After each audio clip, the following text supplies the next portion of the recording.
Alhamdulillah Banda Aceh pada hari ini membagikan 8.500 paket sembako dari 17.688 seluruhnya. Yang selebihnya sudah mendapatkan bantuan dari APBN, dari pusat, kemudian juga sudah ada yang mendapatkan bantuan dari pemerintah Aceh. Jadi karena bantuan ini tidak boleh ada yang double, maka setelah kita hitung bersama dengan DPR, kita dapatkan angka 8.500. Jadi hari ini dan 2 hari ini harus tuntas disalurkan seluruhnya. Jadi seperti itu. Ini barang sudah terkumpul di sini.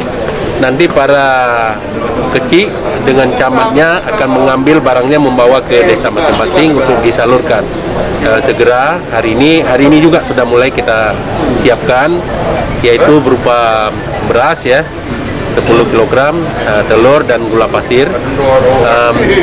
Ini insya Allah dengan bantuan yang kita berikan ini akan terbantu bagi warga kita yang terdampak daripada COVID ini, dan kita harapkan ini bermanfaat juga sekaligus kita memasuki bulan suci Ramadan.